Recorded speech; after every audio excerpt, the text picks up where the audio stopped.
इन मुस्लिम बाहुल्य देशों में बुर्का या हिजाब पहनने पर है रोक।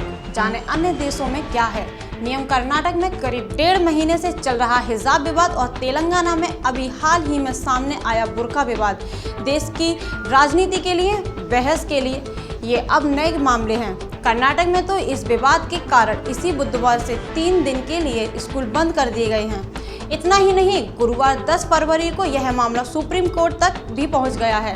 हालांकि यह बात अलग है कि शीर्ष अदालत ने इस पर यह कहते हुए विचार करने से मना कर दिया है कि मामला अभी कर्नाटक हाई कोर्ट में विचाराधीन है। ऐसे में इस मामले के अन्य पहलुओं को जानने की जिज्ञासा हो सकती है। कर्नाटक के शासकीय प्री यूनिवर्सिटी कॉलेज की 6 लड़कियां संस्थान की वर्दी के साथ हिजाब पहनकर आई थीं। उन्होंने जब इससे रोका तो उन्होंने कहा विरोध करना शुरू कर दिया। हिजाब पहनकर परिसर में धरने पर बैठी और छुट्टी होने पर घर चली जाती हैं। हालांकि यह विवाद तब तक बढ़ा जब हिंदू संगठनों ने छात्रों को भगवा पटका पहनाना शुरू कर दिया। पूरे कर्नाटक में दोनों पक्ष प्रदर्शन कर रहे हैं।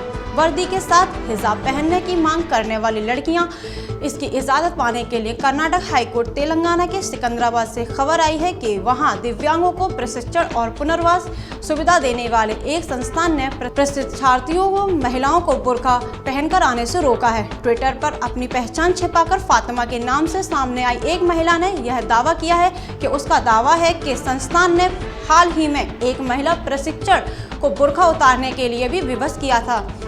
इसके बाद हुई महिला प्रशिक्षार्थियों ने संस्थान जाना बंद कर दिया। यहीं पर बताते चलें कि मुस्लिम महिलाएं हिजाब से सिर्फ पूरे सिर और कंधों को ढकती हैं, जबकि बुर्के से पूरा शरीर ढका जाता है। दुनिया के करीब 16 देशों ने बुर्का और हिजाब पर प्रतिबंध लगा दिया है। इनमें चीन, France, Sri Lanka, Denmark, Switzerland, Netherland, Australia, Belgium आदि प्रमुख हैं। कट्टरपंथी शासन वाले ईरान और अफगानिस्तान जैसे देशों को छोड़ दें तो सऊदी अरब में भी बुर्का और हिजाब पहनना महिलाओं के लिए अनिवार्य नहीं है।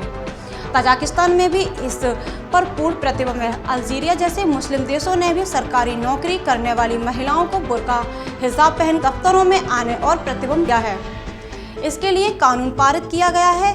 भारतीय संविधान के अनुच्छेद 25 के अनुसार देश के हर नागरिक को अपनी धार्मिक आस्था के अनुसार आचरण करने की स्वतंत्रता है। अनुच्छेद 21 के मुताबिक सभी नागरिकों को अपने हिसाब से जीवन जीने की आज़ादी और निजता का अधिकार है, बस वे कानून के दायरे से बाहर न जाते। अनुच्छेद 14 के अनुसार राज्य के लिए सभी नागरिक कानून की नज़र में समान होने चाहिए। उन्हें भारत की सीमाओं के भीतर सुरक्षा और संरक्षण देने से इनकार नहीं किया जा सकता। अनुच्छेद 15 के मुताबिक राज्य किसी भी नागरिक के धर्म, नस्ल, जाति, जन्म स्थान आदि के आधार पर भेदभाव नहीं करेगा।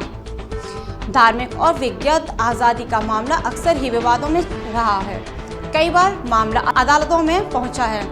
जैसे 2015 में ऐसे ही मामला कर्नाटक हाईकोर्ट में पहुंचा। तब हाईकोर्ट ने all India pre medical test की परीक्षा में लड़कियों को पूरी बाह की कमीज और हिजाब पहनने की अनुमति दे दी। लेकिन कुछ ही दिन के भीतर सुप्रीम कोर्ट ने इस फैसले पर रोक लगा दी। अदालत ने तब कहा था, कोई अगर एक दिन विशेष के लिए हिजाब ना पहने तो इससे उसकी आस्था भंग नहीं हो जाएगी। इसी तरह 2015 में ही पगड़ीधारी सिख युवक को बिना हेलमेट एक खेल प्रतिस्पर्धा में हिस्सा लेने से रोक दिया गया। तब वह मामला भी सुप्रीम कोर्ट में पहुंचा। उस समय शीर्ष अदालत ने फिर स्पष्ट किया कि इस तरह की दलीलों से धार्मिक आधार पर भेदभाव की बात स्वीकार नहीं की जा सकती। ऐसे ही दिसंबर 2018 में केरल हाईकोर्ट ने व्यवस्था दी थी कि निजी स्कूल को यह नहीं कहा जा सकता कि वे बच्चों को उनकी धार्मिक आस्था के आधार पर वर्दी पहनने की अनुमति दे।